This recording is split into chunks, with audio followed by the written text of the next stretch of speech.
আমরা কিছু রোজা মাসও রমজান রোজা রাখিয়া আর সামান্য একটু কাজ করলাম, একটু মিথ্যা কথা কইলাম, রোজাটা হালকা হয়ে যার। একটু গীবত করিলাম, রোজা হালকা হয়ে যার। একটু গালিগালাজ করিলাম, রোজা হালকা হয়ে যার। একটু মাইর করিলাম, কাজ্জা করলাম, দরবার করলাম, তাইলে রোজাটা আস্তে আস্তে হালকা হয়ে গেল না। রোজাটা পরিপূর্ণ রোজা হইতো, রোজা রোজার মতো হইতো, যেই রোজায় লইয়া বেহেশত যাইব। হকা সুবহানাল্লাহ। আল্লাহর নবী হাদিসের মধ্যে বলেন, আসসিয়ামু ওয়াল কুরআন ইয়াশফাআন লিল আবদি।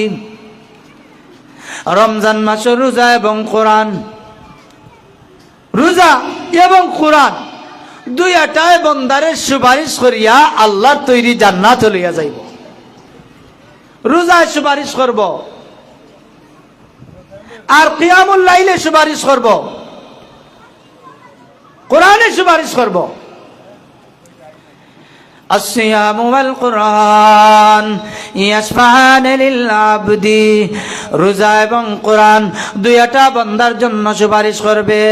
আসসিয়াম আয় রব্বি মানাতুহু আত-তাআম ওয়ান নাহার বিশ-শাহাওয়াত।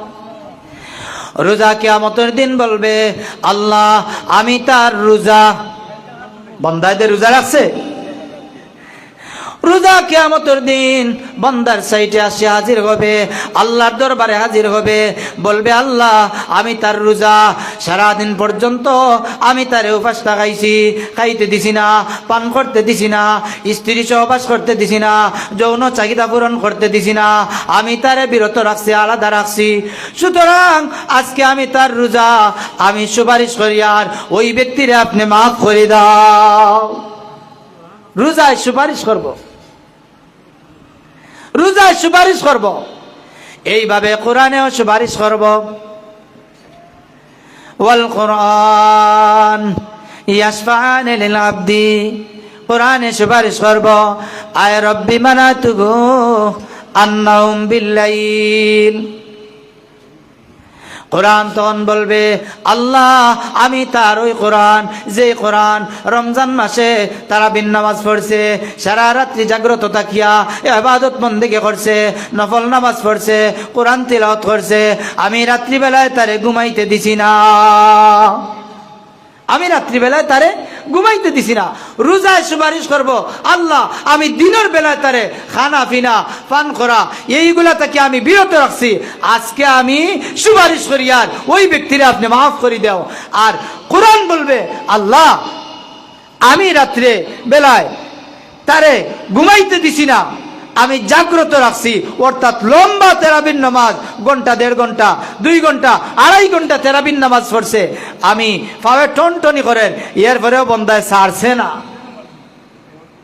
এমন তারাবিওয়ালা ব্যক্তি আছে নানি? হয় এমনি অনেক মানুষ আছে দেখবানে, ফরজ নামাজও কিন্তু জমাতো যায় না, কিন্তু এই তারাবির নামাজও গিয়া জমাত পড়ে, এলা অনেক মানুষ আছে, আমরা পাইছি। এ কিন্তু ফরজ রোজাত মানে জামাত মসজিদে যান না, বাড়িতে ফলের বা বিভিন্ন জায়গায় ফরিরার, ইলা গুরুত্ব দেন না, কিন্তু তারাবির নামাজে এর চাইতে বেশি গুরুত্ব দেন দেয়া পড়ে। তখন কোরআন বলবে, আল্লাহ ওই ব্যক্তি সারা রাত্রি পর্যন্ত ঘুমাইছে না, আমি কোরআন তাকে জাগ্রত রাখছি, লম্বা তারাবির নামাজ পড়েছি, লম্বা তারাবির নামাজ পড়ে টনটনি করে, এরপরেও তারাবি ছাড়ছে না, সুতরাং আমি তার ওই কোরআন আমি সুপারিশ করি আর তাকে আপনি মাফ করে দাও। তখন কোরআনে আর রোজায় সুপারিশ করিয়া ওই ব্যক্তিরে বেহেশতে লইয়া যাইব। সুবহানাল্লাহ।